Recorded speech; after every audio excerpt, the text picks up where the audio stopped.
Assalamu alaikum wa rahmatullahi wa barakatuh. In the name of Allah, the Beneficent, the Merciful, we begin as always by sending our praise and thanks to Allah and sending peace and blessings upon the beloved Messenger sallallahu alaihi wasallam. And we ask that Allah accepts from us. We have a very important program here today, a very important program about an extremely critical topic, and one that, quite frankly, has been ignored for far too long.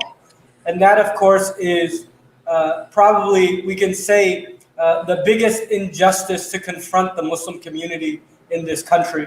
And that, as we know, is the injustice that has been perpetrated against Imam Jamil Al-Amin.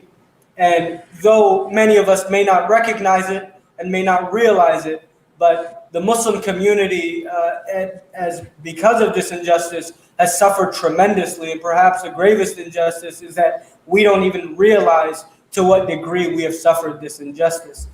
We have two extremely important guests with us who are going to be talking about this topic. I obviously will just be moderating, but first we have Brother Kairi Al-Amin, who is the son of Imam Jamil Al-Amin. He is an attorney. He went to Atlanta's John Marshall School of Law, and he is an attorney. And he's obviously an extremely important advocate, an activist fighting for justice for Imam Jamil Al-Amin. And also we have Imam Khalid Griggs, who is ICNA's Vice President of Social Justice and Civic Engagement. And Imam Khalid is the Imam of the Community Mosque of Winston-Salem. And as we know, Imam Jamil was the Imam of the Community Mosque in Atlanta. So the two of them, Imam Khalid and Imam Jamil, have shared a very long friendship, as both of them have very similar backgrounds coming out of the civil rights and social justice movement. So, as I mentioned, this is a tremendous injustice that has been perpetrated against Imam Jamil Al-Amin, and his family obviously has been deeply affected by this. And these two brothers are going to go into the details of the case, what the Muslim community needs to know, and what is the action that the Muslim community needs to take immediately. It's been nearly 20 years, but better late than never. We have to jump on this as soon as possible. But really, Brother Kairi, I wanted to ask you, many times when we read about this case, when we hear about this case, sometimes as human beings, we don't have a full understanding of the gravity of the situation because it becomes just names and figures and numbers. I want to ask you, how old were you when your father, dear Imam Jamil Al-Amin, was taken away? I was 12.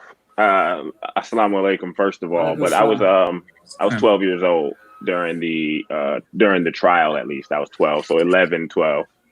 And what type of an impact did this have on you as a young man? Your father's taken away. That's even really hard to explain or put into words because I didn't have him, and so what my life would have been like or would be like today had I had him, I don't know, but I know it would have been better. It would have been better for me and my development and things of that nature. But alhamdulillah, we've been able to keep our relationship extremely strong. When he was in Georgia still, I was able to visit him relatively frequently, especially when I went to college. My college was only about 45 minutes away from where he was being housed until they moved him to the Supermax out in Colorado, at which point things became a lot more difficult. But still, to this day, we speak almost every day. So alhamdulillah, we've had that. But, any young man who loses his father at that kind of pivotal age in their development, it affects them for sure. So I'm sure I've suffered the consequences of those actions. But again, Allah is most merciful. He's been able to keep me in contact and allow me to maintain that relationship. Alhamdulillah. And I know that you're an attorney and you're an educated man, and you can go into the details of this case, which we hope that you do go in and explain. But I think it's extremely important for us to understand the human aspect of this problem, and I think that's something that's forgotten a lot. Imam Khalid, I wanted to ask you, growing up, you and Imam Jamil both came from that generation. I guess you can say following, Malcolm X, Martin Luther King. You guys came from that following generation, which I believe, we have video evidence of this. You guys were, your generation, you guys were just as charismatic, just as energetic and fearless. And I think if we go to YouTube and search H. Rap Brown, I don't think there's anyone, I think his performance was unparalleled, who he was with the Student Nonviolent Coordinating Committee. And then after, he became Imam Jamil, we know the tremendous work that was done, and you were right there in that neighborhood close by in North Carolina. Can you explain what was Imam Jamil's impact on the community as a community level, and what was the level of the loss that the Muslim community suffered after he was taken away? Assalamu alaikum to everyone. Brother Kairi, I'm very fortunate and very glad to be able to share a few moments with you. It's a very good question, Musab.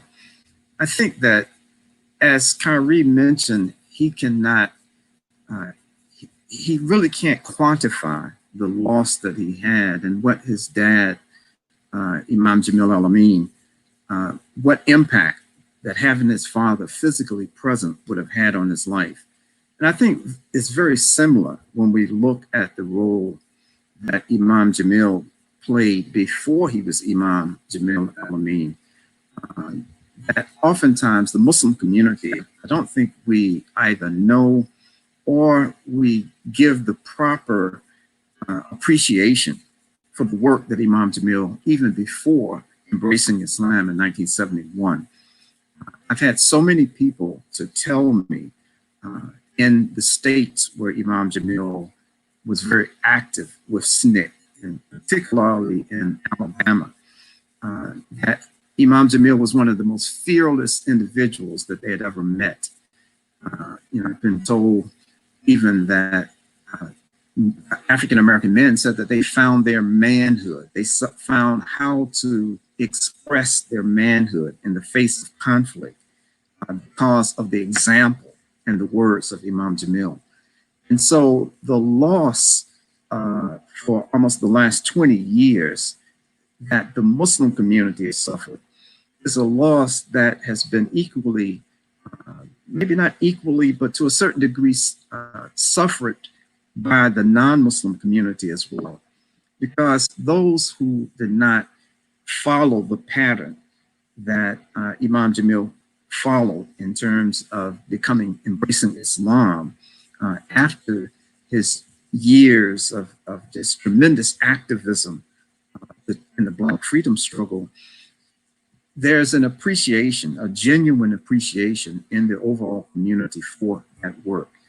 And so the Muslim community, as I have seen it over the years, has suffered greatly from not having the kind of keen analytical ability, the kind of fearlessness.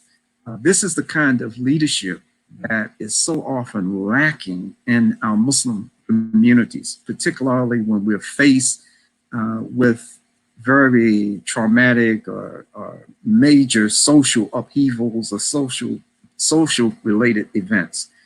And so I think one area where the Muslim community is definitely suffering is that area of not having the kind of, and this is not to denigrate any Muslim leadership anywhere at any time, but Imam Jamil's unique style of leadership, his fearlessness, his courage to say and speak a word of truth to power, and his uncompromising capacity, not compromising with evil and doom and oppression and these kinds of things. This is, in times like this, the Muslim community could definitely be greatly served, and also just in his moral authority that he brings to the table. So it's a tremendous loss that I couldn't possibly quantify all of the areas that we're suffering from. Brother Kairi, I want you, if you could just tell us a little bit about when did you really, I don't know if it was by the age of, when did you really understand who your dad was? Did you know it at 12 or you found out later? I think the full understanding probably came into, during the trial and things like that, because in the household, he's just my Abi. And even when we go to conferences and things, that picture over my shoulder with me on his back, that was at a conference. He was up on stage, and like I would just walk up on stage and jump on his back, because it's like everybody else is like, that's Imam Jamil, and I'm like, oh, there's my father. Let me go do my thing. And so, as a child growing up underneath him, yeah, I understood people had a certain reverence for him and a certain respect for him when they interacted with him. But as far as who he was to the world, no, I had no idea.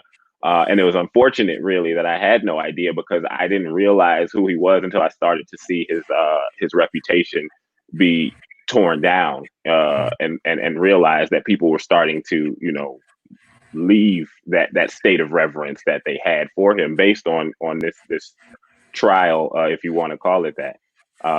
Witch hunt is more appropriate, I believe.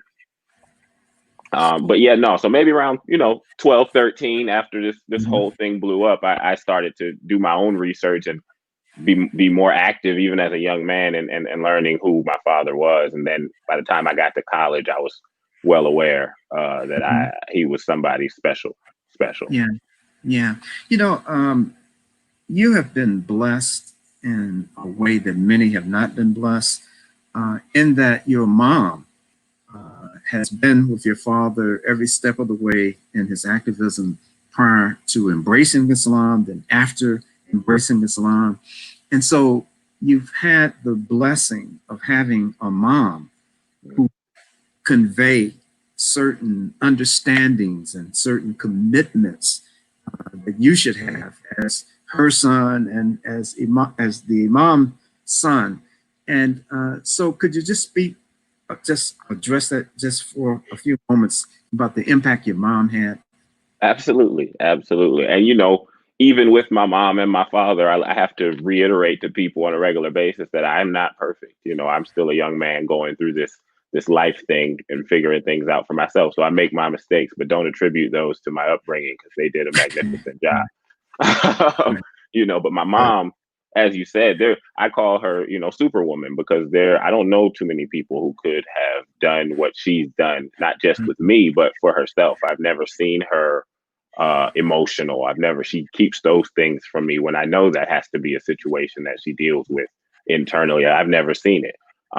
She's been a rock for me. She's been there every step of the way. When I do make mistakes, she's there to bail me out, time and time again. So, she's made this possible for me to navigate. Without her, I don't know what would have happened. I don't know how or where I would be, but she's definitely been able to continue to be a guiding light for me. And again, along with my father, he's been there every step of the way as well, in the capacity that he's able to be at this point. So yeah, no, without mom, I wouldn't be sitting here having this conversation, more than likely. Right. Yeah, that's good. And I think oftentimes we can overlook the role and importance of our sisters, even when you have iconic figures like Imam Jamil as a husband and as a dad.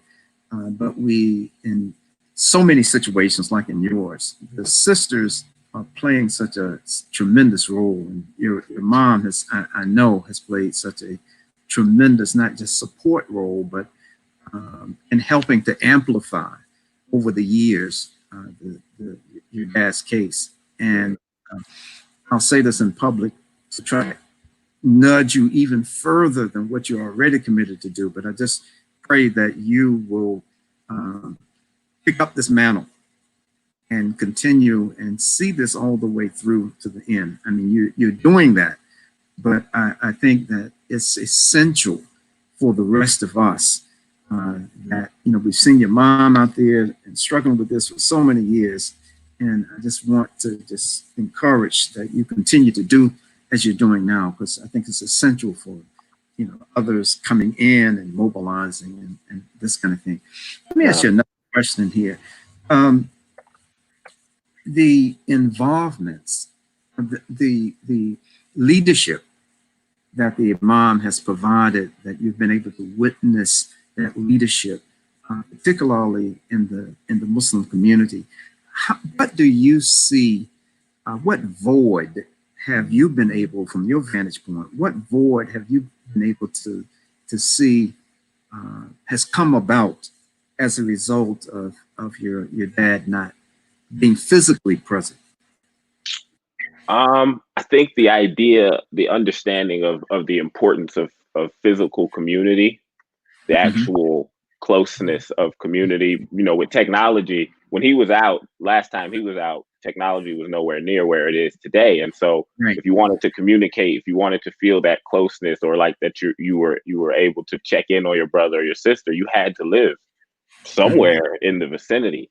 Right. Now it's not really a thing. We have Facebook, we have Instagram, we have FaceTime. We can do, but the closeness of community, the physical nature of community, he understood that more, I think, better than most. But he also understood the value and necessity of having a bridge between youth and the elders. Because if there's no bridge there, eventually there will be a gap, a void, as you say, because the youth has been alienated, and the elders feel the youth are disrespectful. So the youth tend to go off and do their own thing.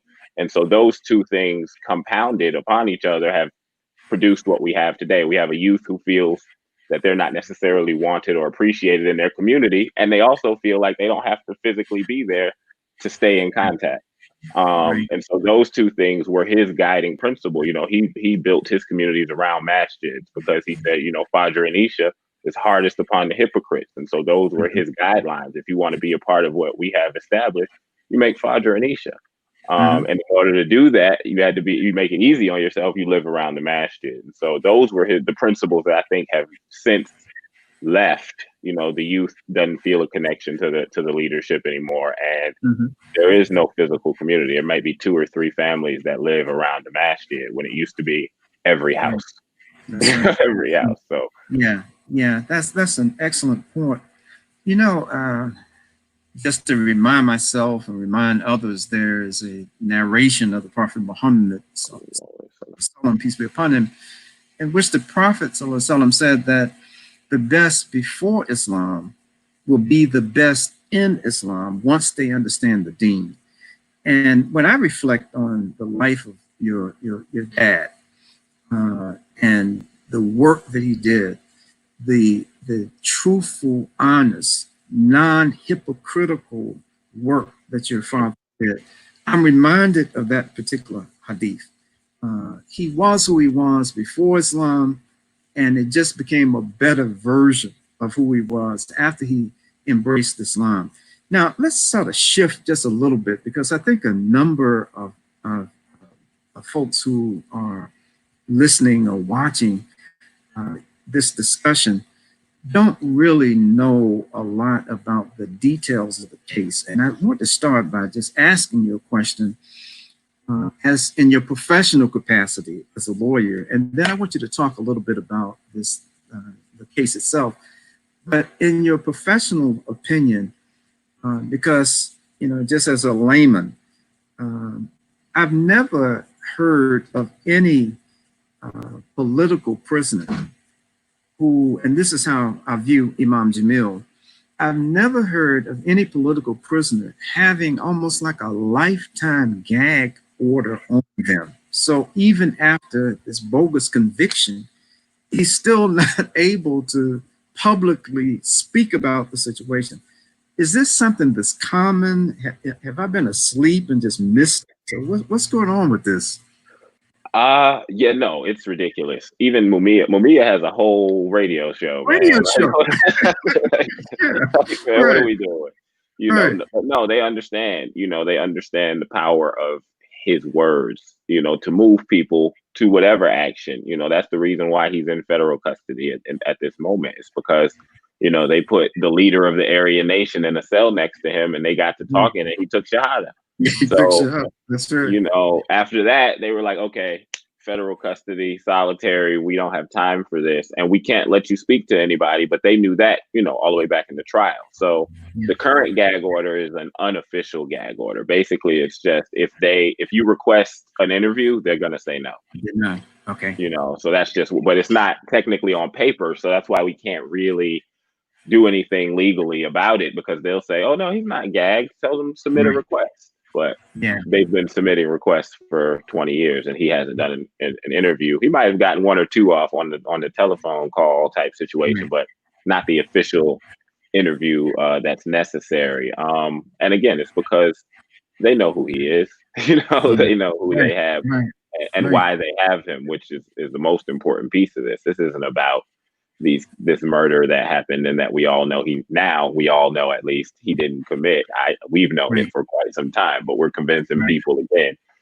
It wasn't about that. It was about his influence. It was about his influence and what he's capable of when he's on the street.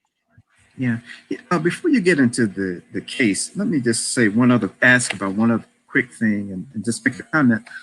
That is that for our younger viewers who may not know the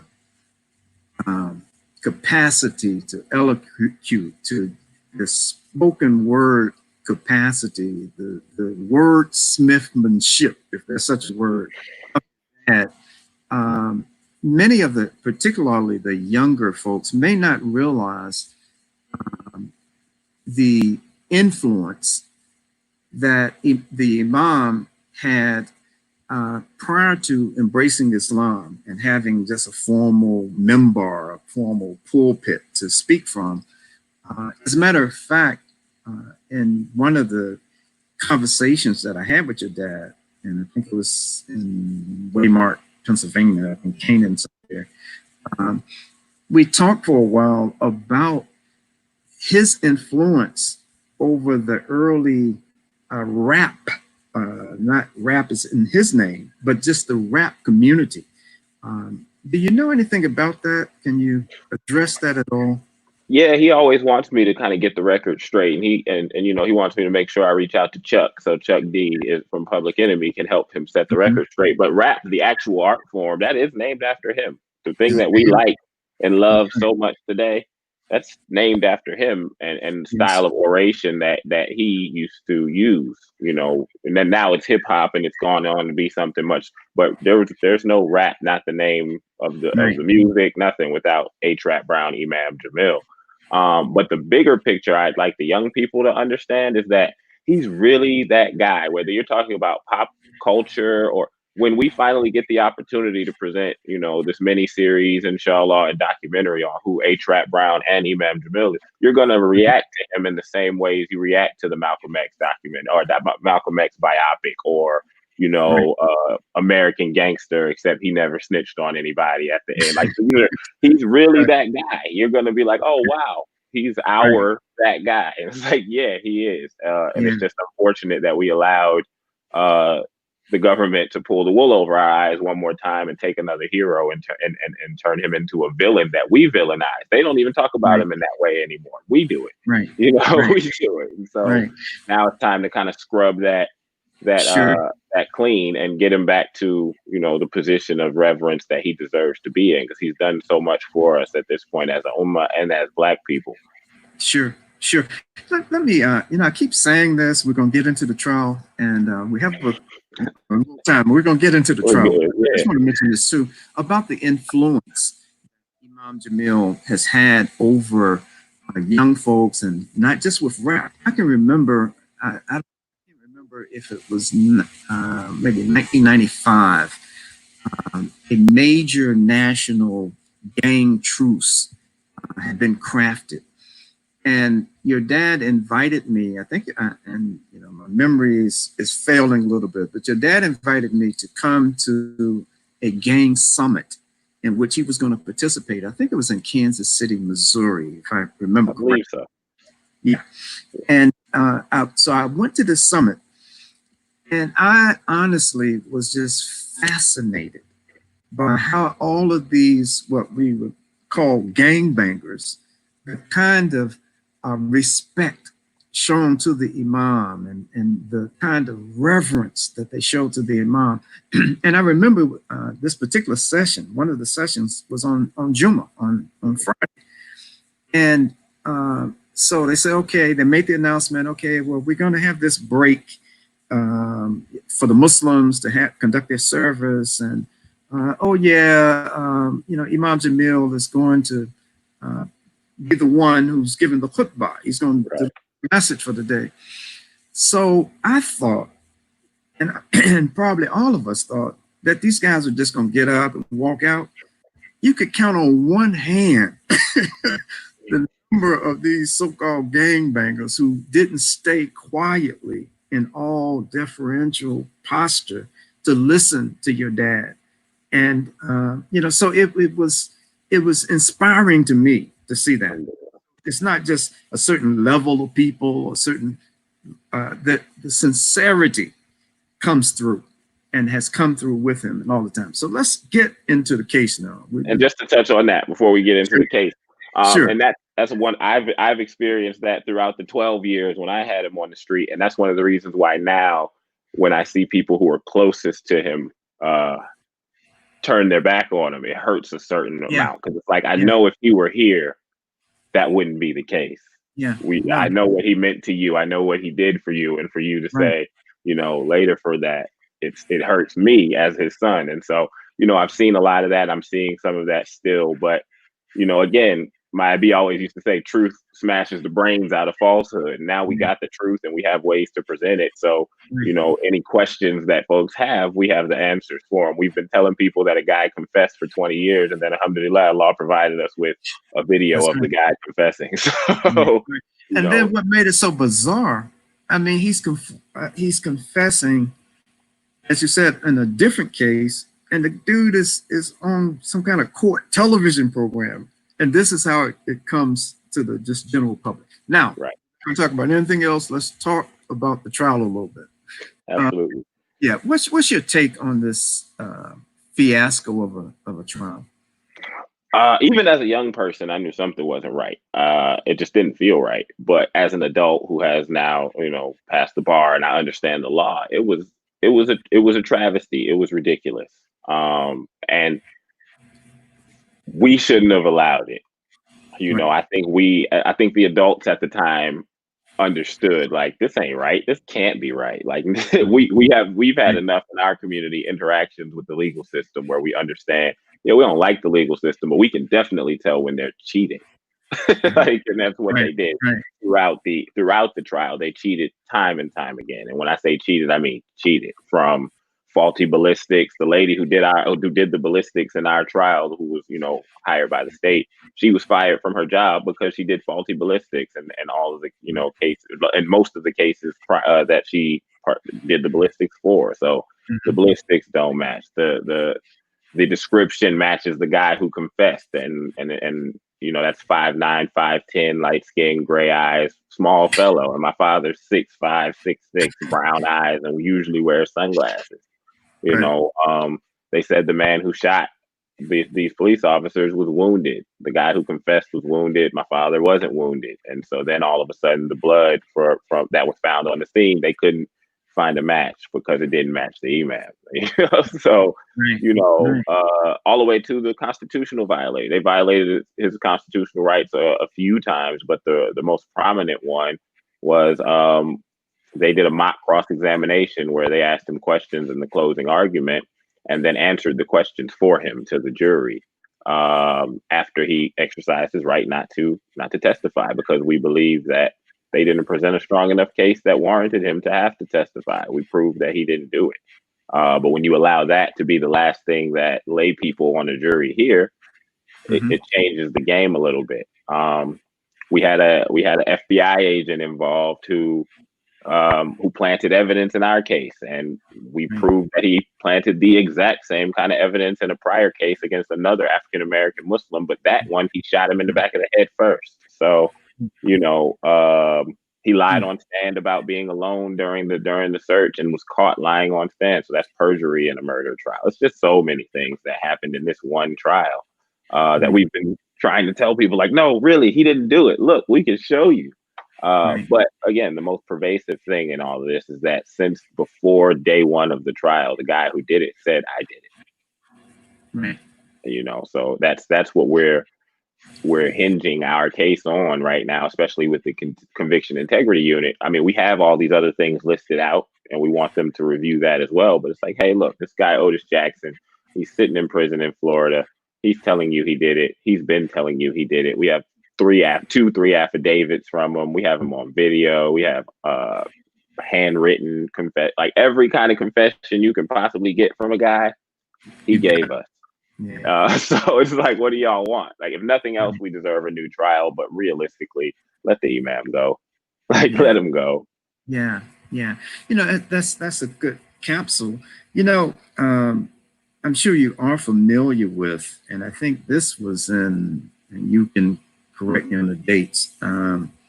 Was this also 1995 when the imam was, I don't know if he was formally charged, but it was said that he was sitting in his store, and this guy was walking past the store, and he shot the guy in the leg with a rifle. I mean, that was Ridiculous. It was so absurd.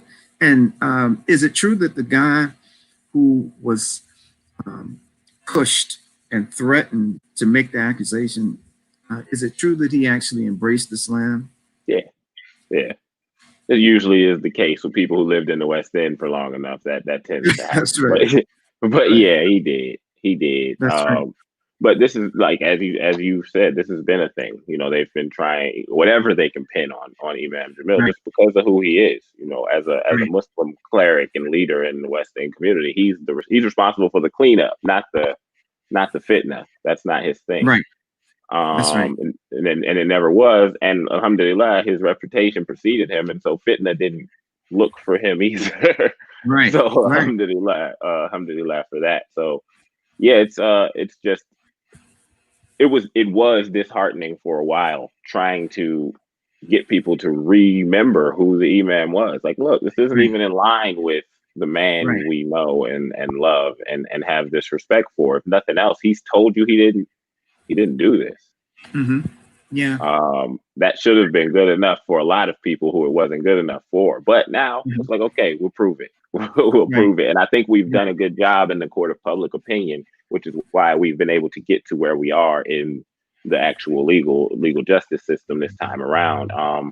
Because of that gag order, we've Mm-hmm. had an issue fighting in the court of public opinion, and we, you know, a lot of our efforts have been unsuccessful because he can't speak. Right.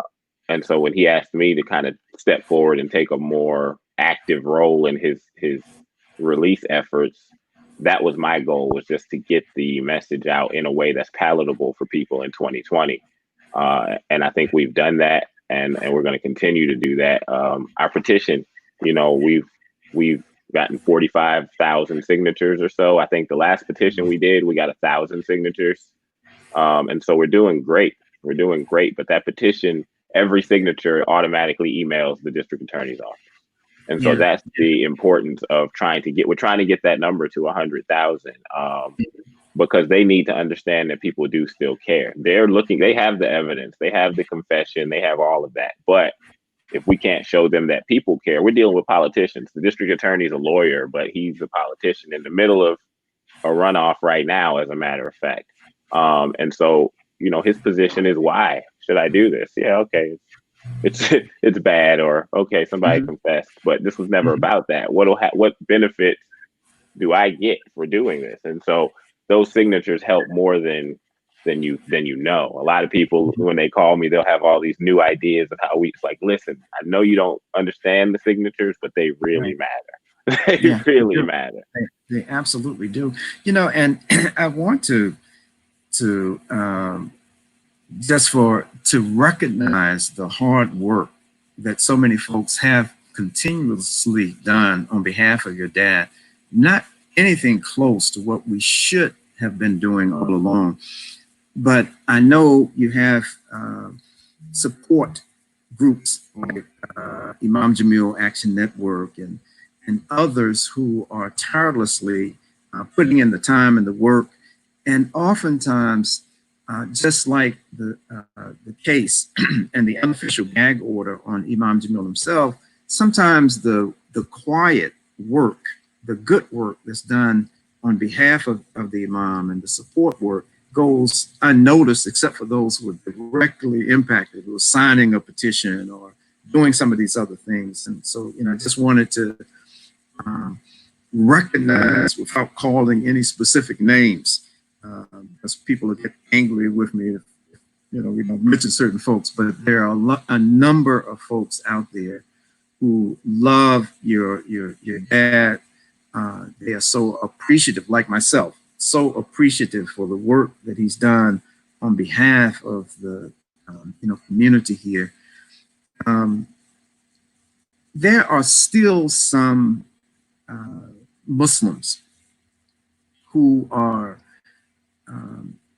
maybe they don't realize the role that they're actually playing. It may be unbeknownst to them, but there's still some Muslims who raise certain issues to, sometimes I say, to justify their own inactivity or justify maybe being afraid to be associated with something. But could you address this idea that I've heard and have had to try to beat back on multiple occasions, that if the Imam, and this comes from, I feel, from people who don't really understand the social dynamics of America, but if the Imam were innocent, why did he flee? Why did he go to Alabama? Why did law enforcement have to catch him in Alabama if he were not guilty of anything? Why did he flee? Well, the short answer is because he knew they'd be chasing him. This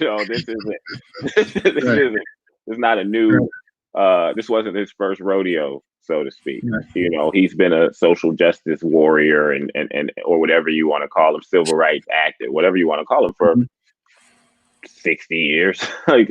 So he understands what a setup looks like. These things aren't, it's not hard to see. I would have run too. That's why I have a record. I tell them, like, people ask me, why did he take you and your mom? What, are you serious? Why would you do that? That's a terrible idea. Like, right. leave us in safety while you go and try to figure out exactly what's going on. I can't only imagine the level of disorientation that must be going on, because he didn't say he wasn't present at all. He said he fled when the gunshots started. Right, exactly. Like anybody would do. Exactly. And so if you flee when the gunshots start, and then you hear on the radio that they're looking for you, and your relationship with the government, and the FBI is on the scene before the local police show up, this ain't normal. I gotta go. That ain't normal. Yeah, that ain't normal. I gotta go. Something's not right. Right. And then when you do finally get caught, for the local police officers to tell you, please don't move, they intend to kill you. Then, that's why he ran, because they intended to catch and kill him. This wasn't they don't usually lock up people like my father, Malcolm, Martin. They don't make it to prison. That's not the goal. So that's why, when we talk about things like compassionate release for Imam Jamil, that's not going to happen. We have to prove him innocent. And we've done that. And we have to let them know that we are in support of his release because we think he's innocent, not because he's old, not because we love him, not because he's sick. No, because he didn't do it. Because any of those other reasons, they don't have compassion for Imam Jamil. They have hatred for Imam Jamil. That's why he's in this situation. Yeah. That's a great way to put it. I'm going to share something that I've never said publicly before. But right before Imam Jamil was caught down in Whitehall, I got a call from one of the dear brothers who's very close to him and organization and part of the Ummah organization. And he called me and said that Imam is going to turn himself in. But what he wants is to have some imams present when he turns himself in, because he's afraid that if he does this by himself or just with an attorney, he may end up dead. They may try to shoot him. They may try to do anything. So he wanted to establish a public place where, and he mentioned the names of some other folks that he was talking to, and that would be an 8-hour window, and I'll call you back. This is before cell phones, or before I had a cell phone anyway. I'll call you back, and you come to the spot and publicly return in. And with all of the, wiretaps and all this other kind of stuff that was going on, this was literally one day. This call was one day before the events that happened in, where he was apprehended in Whitehall. And so even on that part of it, I mean, you mentioned about his concern, legitimate concern about what could happen up front if he just goes into pulls up into a situation where folks are shooting and law enforcement and the FBI is already there. But even after that, it was coming to me that he's concerned that they were planning on killing him. They're gonna kill him. That's what it was. Yeah, and just we need some other people around, and yeah, I mean, so it's been horrendous what the Imam has gone through. But what we need to look at, all of us, is even more horrendous that the Imam would be concerned about his life in something like this, and especially a process that was used over not showing up for a so-called traffic violation. And all this unfolds, so I think if there's ever a time for us to stop with the nonsense in terms of trying to figure out, I'm not saying we should stop thinking, but I think now is the time, an opportune moment to get the freedom for Imam Jamil, and for us to stop the nonsense of trying to, draw, I forgot what the expression is, but we're just grasping at the air to try to come up with reasons why we don't want to, or we don't feel we're in a position to support the Imam. I think we need to put all of that nonsense down at this juncture and to actually do whatever we possibly can do. Now, let me ask you this: what would you suggest? And there's some things in motion already, but from the Muslim community in particular, are there any specific suggestions as to what could, what should the Muslim community be doing at this moment? Well, it's a few things. We're always going to start with the petition. If you haven't signed and shared the petition, please sign and share the petition. But those that know have to discuss it. Like, it needs to be a topic of discussion. One of the things I've left, I haven't told anybody this, but I've left a few solidarity groups, based around how the Muslim community is now rallying around the African American plight in this country. But right, we've had Imam Jamil asking for these same organizations and people to assist him in his plight as an African American and a Muslim in this country. He couldn't buy help, and so it's we have to talk about, it has to be this is our Black social justice issue, as you put it earlier. Like, this is, or as the brother put it earlier, this is the biggest social justice issue that African American Muslims have to deal with. There is not a bigger one than this. And so if we are serious about Black Lives Matter or whatever else you want to call it, this is ours. This is our thing. This is the thing that we need on the bill, so to speak, when we're discussing it. And we're also getting ready. I've actually been able to get a statement recorded from the Imam, and we're launching a fund finally. We've held off from launching a fund this entire time because we've been spending our own money just trying to make sure that we built up awareness. But if we're going to play in politics, which is what this is going to take in order for us to take these last few steps to his freedom, which we are really optimistic about. We've had the conversations. We understand that they're willing to do it. But we have to play in politics now. And the only way to do that is with some finances. And so we will be starting a fund, inshallah, via Launch Good soon. And we'll be releasing that statement from the Imam, just showing his gratitude and letting you know that he's all right, and that he's still hanging in there looking for his freedom because he wants to come home. He feels like there's still work for him to do, even though he's been doing it, So, inshallah, those are the things, the petition, talk about it, make it a priority in your daily conversations, whether it's your social justice conversations or just your regular conversations.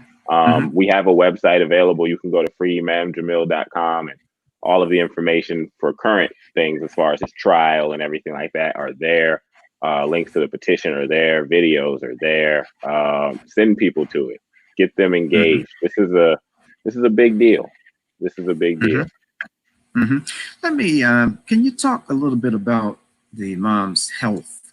I know that he's facing and has been facing some health challenges. Could you give us a kind of update about that?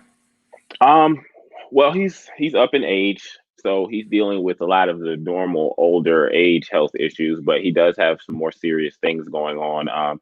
He had a bout with cancer that he fought, and it seems as though he won it for now. You know how cancer works; you never really know Yeah. what's Mm-hmm. happening, but for the time being, he's okay. He has cataracts, and so he's essentially blind right now, and that's the issue that we're dealing with within the justice system. We're trying to get them to expedite his cataract surgery because he's been on this list for 2 years now, and it doesn't seem like he's moving up the list at all. And so those are the two major issues. And now he's on lockdown for the next 2 weeks. The entire prison is on lockdown for the next 2 weeks because some COVID cases have popped up in Tucson. And so they're trying to keep that contained. But it's crazy because I know that they're trying to figure out how he's still living, but he seems just as strong as ever.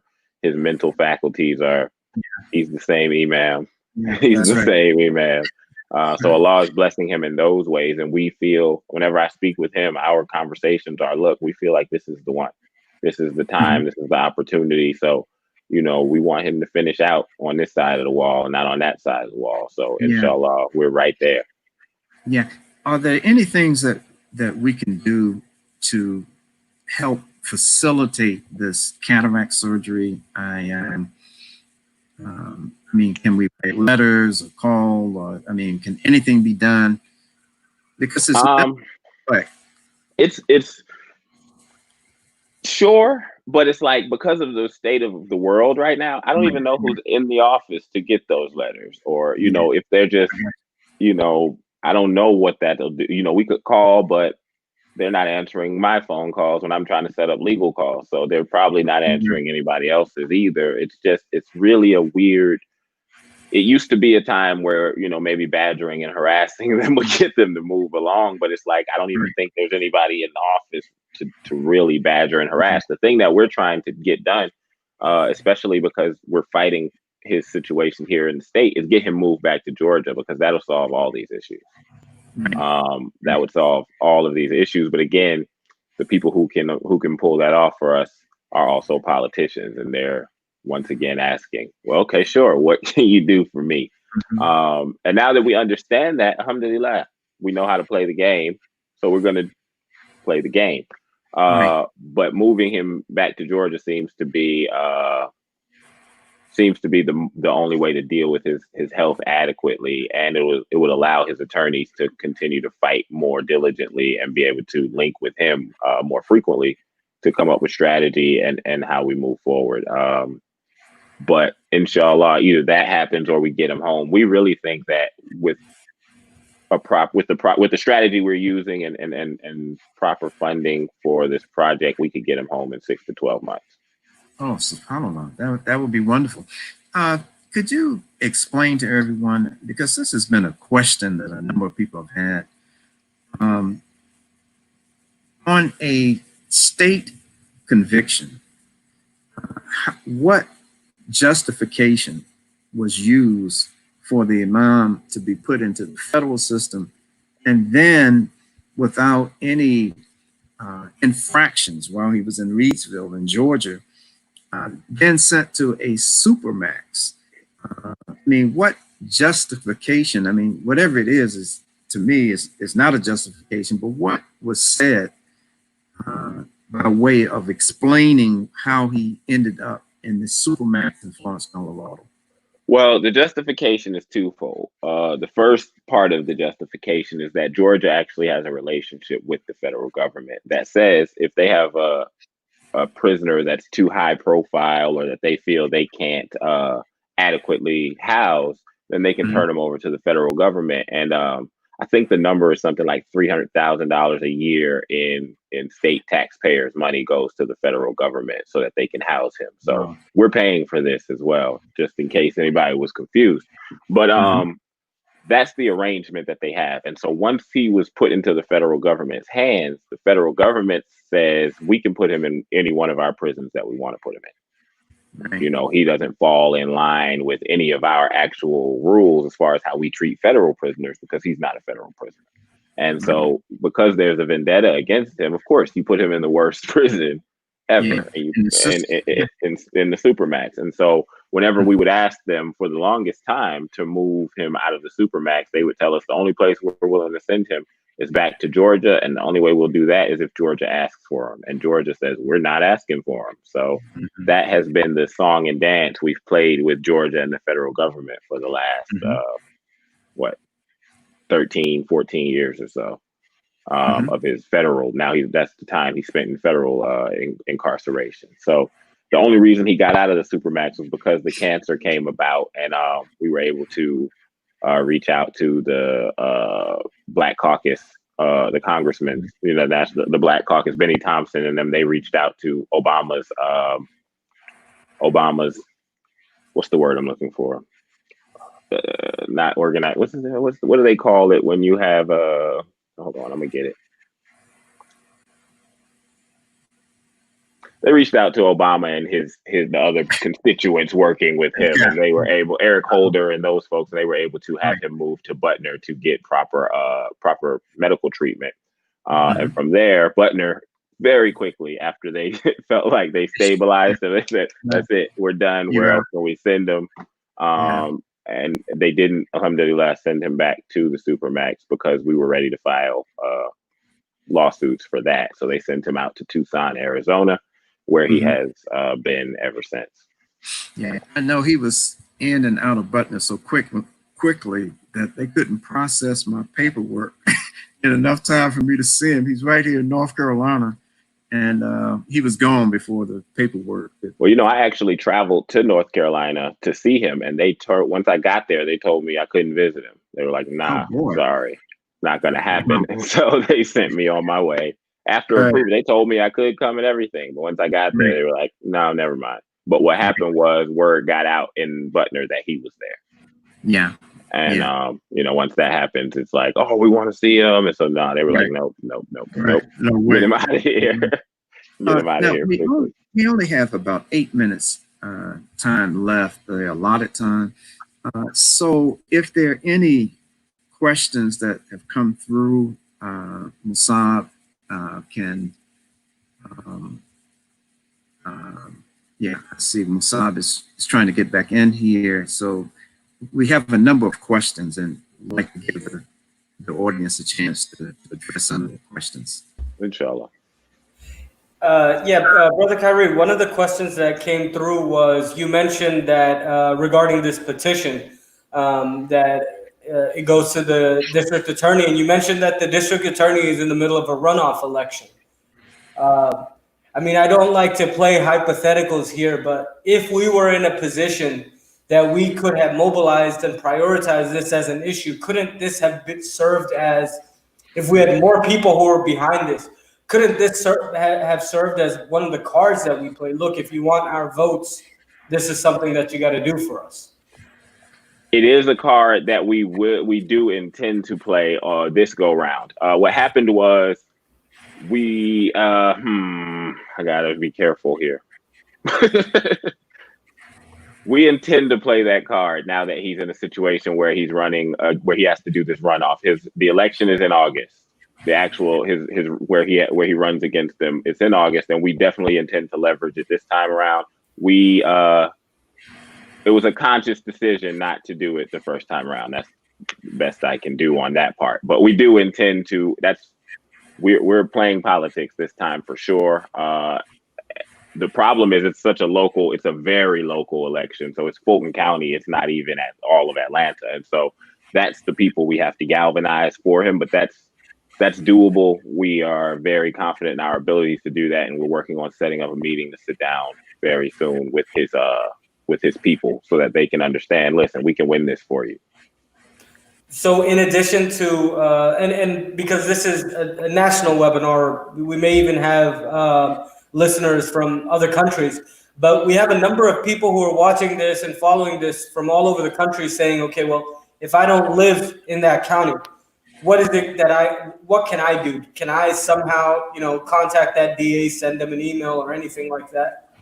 Absolutely. The Fulton County District Attorney's Office is, I don't have their web address right now in front of me, but if you Google Fulton County District Attorney, his website pops up, and you just click the contact button, and you can send them as many emails as you want. That's definitely beneficial. That goes right along with the rest of the emails they're getting from these from the petition signatures and all of that. So yes, definitely find ways to let them know, even though you're not local, that you're paying attention, because I'm sure he has aspirations outside of Fulton County DA, even though he's been one for a long, long time. Politicians usually want to move up the political ladder. So, remembering his name for future aspirations definitely will ring a bell for a politician. In the recent weeks and months, we've seen Imam Khalid. You've been mentioning so many times that this is a time in your lifetime that you've never seen change like this, and primarily because of the COVID situation. There's a lot of what we used to make fun of and call clicktivism, but we're seeing that it's actually doing things. We're seeing companies make changes. We're seeing even the government, local governments making changes based on public demand. So this is a question to both of you that we need to first of all engage more than just it on an individual level. We need to definitely make this a priority on an organizational level as ICNA, as the ICNA Council for Social Justice, and use all the different Muslim organizations that, quite frankly, have benefited from the contributions of Imam Jamil Al-Amin and the people around him. So, Imam Khalid, I'll ask you and Brother Kairi afterwards if you could also contribute. What can we as organizations do right now? What should we be prioritizing to make a change on this particular situation? Yeah, that's a good question. Just a very quick comment about what we are seeing these corporations doing. I mean, you want to order something from Amazon or from Walmart and folks like that. It's amazing to me how the social needle has shifted into another direction. And a lot of these corporations, it's good to see when you click on Amazon, we support Black lives and all like this, and same thing with Walmart. But if they support Black lives and they're serious about this, they'll do more than just putting a banner on a website or putting something in their store talking about we support Black people, we love y'all. Okay, what they love is, in my humble opinion, and I'm not trying to be stereotypical or generalize about everybody, what they love are our Black dollars. Absolutely. The money that comes into their coffers, and they found ways to systematically deny a living wage of their workers, with such a high percentage of their workers in these stores who have been classified as essential workers. They love these people now, right? We love Black lives. Okay, well, show us how much you love Black lives by paying living wages, by and so many other kinds of things. So I think that the Muslim community and the Muslim organizations, I think that this is an opportunity for us to educate ourselves and as we're educating ourselves, to educate others. It's not just a matter of throwing money at a problem. This is not a throw money at an issue situation. I mean, money is needed. And I would be the last person to say, well, don't send money. No, money is definitely needed. But we talk about systemic change. Let's start with ourselves. Let's make systemic changes in the way that we are dealing with and navigating our organizations through these social crises. Just a quick example, and I'll shut up. If we had the consciousness and the level of sensitivity, not just to Imam Jamil Al-Amin and his specific case, but as Muslims, if these organizations and individuals had the consciousness that we should bring to the table as Muslims, Imam Jamil, in my humble opinion, would not be in the situation that he's in right now. I honestly believe that. It's Allah's qadr. I'm not trying to deny Allah's decree. We all have a responsibility. This is the moment. If we, there's a saying, it may be across the country, Kairi, but I know it is down here in the South. it's time to urinate or get off the pot, right? This is the moment in the history of this nation that the words alone are not sufficient. We don't want to hear, I don't want to hear myself talking and not trying to make some changes to impact the situation. So I think there's internal changes that we have to make. Give the money, it's always needed and necessary, but support those projects and support the people that so much of the world's attention is focused on right now. I mean, yeah, no, I agree. I agree. And I think that also the organizations can use their resources. You know, I see not necessarily advertisements, but I see posts that are curated when they want to get, you know, their point across, or when they want to support an ideal or a cause or whatever. I see it. So I know that they have these capabilities. But with us, it seems like they just ask what they can do and then share what I've posted already. It's like, no, we need branded content from these organizations so that the people who support these organizations understand that this is something you support. And so we need real support. And I think that is, I think that sums it up from my perspective. You know, a lot of people, and I'm not going to apologize, but a lot of people say that well, not a lot of people. Some people say, oh, well, you come off kind of strong. Well, it's like, I've been dealing with this for 20 years. Frustration is real. It's there. It's a real thing. This is my father. This is my imam. This is someone who I believe has been innocent for 20 years. And I believe that the support hasn't been there in the way that it should have been there. I'm 100% firm in that stance, and it's not going to change. And so if some of the things I have said have rubbed you the wrong way, then I might have been talking to you, and I'm sorry that it touched you the way it did, but inshallah, it stirs you to action, because action is what he needs. You know, this is when we discuss this situation, you know, what hurts and bothers us the most is that he's on the front lines for everyone. And so there is no neutrality. There is no, we'll see. There is no, I love the imam, but he, you know, maybe he did. No, none of that's acceptable. He needs you to have a firm stance for him as he would wear the shoe on the other foot. And so that's my message to the organizations and to individuals. Show him that you love him the way you will if you see him again, inshallah. We've just crossed the hour mark, but there's a few more things, just a couple more things, Brother Kairi, we want to ask. And again, this is because these were some of the comments that were coming in. You mentioned briefly that there might be a docuseries or a documentary in the works. And well, the documentary, we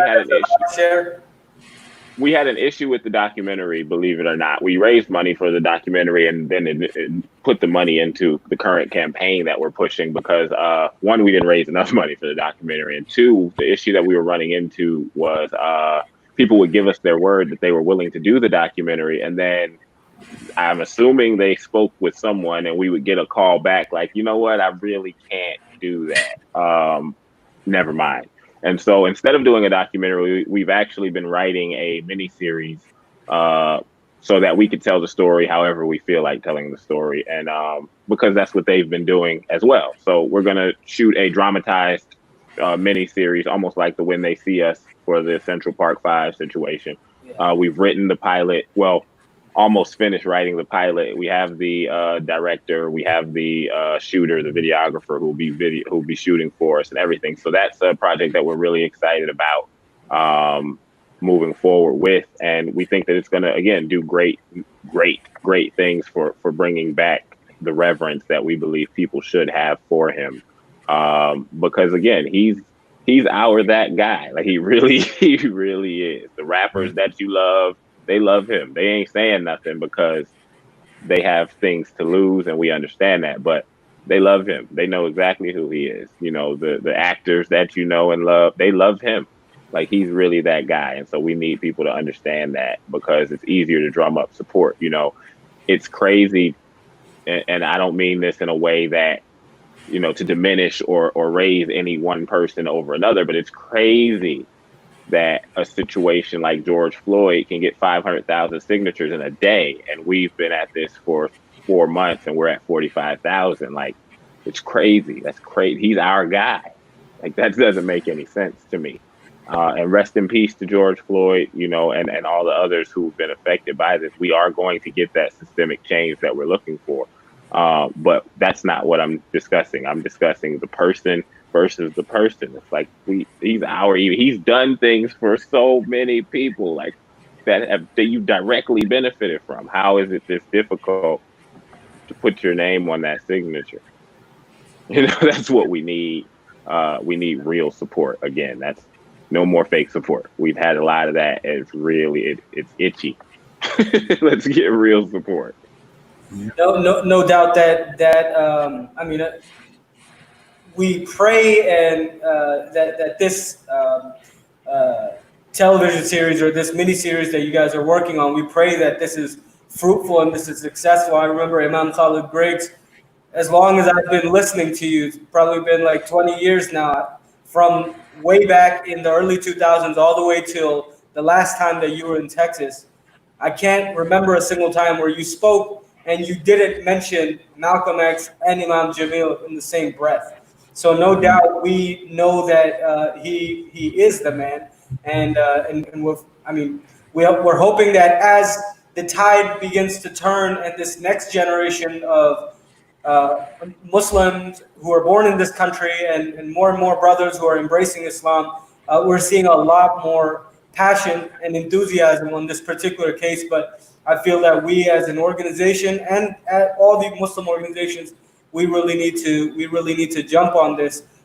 Before I ask both of you for final words to conclude this program, Brother Kairi, I wanted to ask you one more time if you can share where we can go to find the website, how we can contribute our dollars to this campaign, where we can go to stay up to date, and also we'll remain in contact with you so that we can get that information and also post it on our ICNA social media also. But if you could please share with us and then go ahead and give us some final words.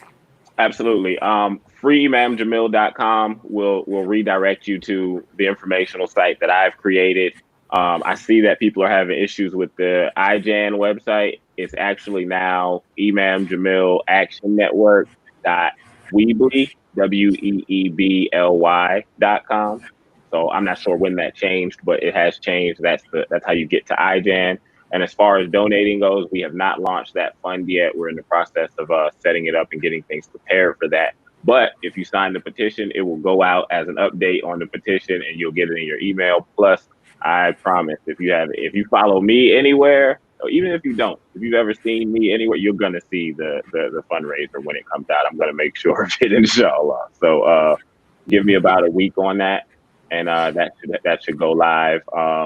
And then we should be able to start updating you as well on how we're moving as far as, you know, the election that's coming up in August, because again, that is on our agenda, and we have to start moving really fast because August will be here in 4 weeks. So inshallah, we'll be prepared. You want to share some closing remarks, Brother Kairi? I feel like we've done a really good job, actually, believe it or not. But in closing, you know, one, I just want to say shukran, you know, to Imam Khalid Griggs, as always. He's always, you know, that's my guy. I love Imam Khalid.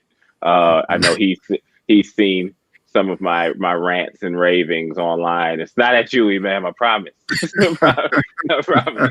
But you know, I appreciate the opportunity to do this. And inshallah, it's fruitful. This is fruitful. You know, again, we're very, very optimistic. We're pleased with what we've been able to do thus far. And we think 6 to 12 months is a real and doable goal for the Imam's release. Make dua, keep that specific dua in your dua, make it sincerely. And inshallah, Allah will lend his assistance, because without that, there is no success. And outside of that, you know, the petition. Sign the petition for me. Pass the petition along. Non-Muslim friends, Muslim friends, whoever you're talking to. We're on quarantine. People don't have anything else to do. Send them the link. They'll sign it. All right. Shukran. Yeah, you know, if there's no personal benefit for me for being on here with Kairi, other than this one thing, then it's all worth it. And any work that's been done on behalf of the Imam, for me personally, is worth it. To hear you say that you are optimistic about this case, and to, I don't know if it's because of your age or your youthful, you may have not been around long enough to be as cynical as some of us older people might be, but just to hear that you all are hopeful about that, it gives me a charge. I mean, I feel really good about it, and this is the biggest takeaway that I have from this whole discussion. Alhamdulillah.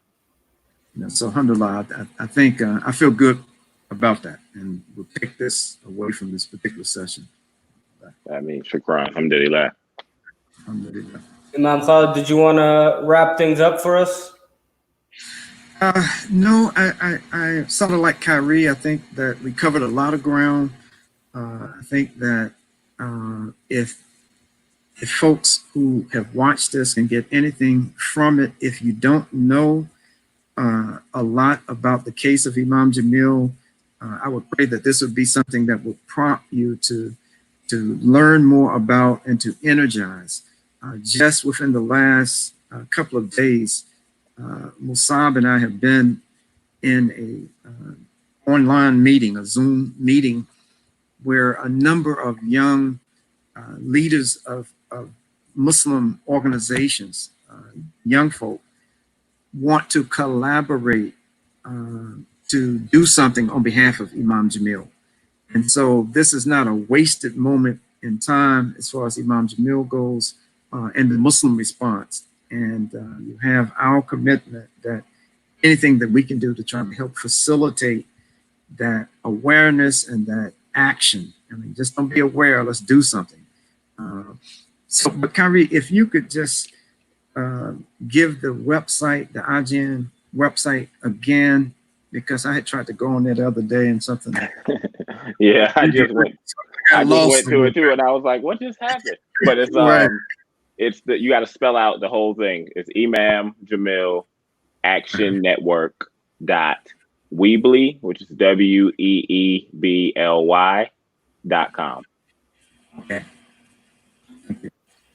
Alhamdulillah. Alhamdulillah. And like I said, Brother Kairi, we'll stay in contact so we can get all those details and post them to our social media, and we can really spread the word about this. And so with that, inshallah, this is not the last time that we will be talking about Imam Jamil. It's been a long time, but this topic was long overdue. And so I thank Brother Kairi for taking the time out to join us. I thank Imam Khalid Griggs for taking the time out to join us. And with that, we conclude. سبحانك اللهم وبحمدك ونشهد أن لا إله إلا أنت استغفرك وأتوب إليك والعصر إن الإنسان لفي خسر إلا الذين آمنوا وعملوا الصالحات وتواصوا بالحق وتواصوا بالصبر. السلام عليكم. Wa alaikum salam. Rahmatullah.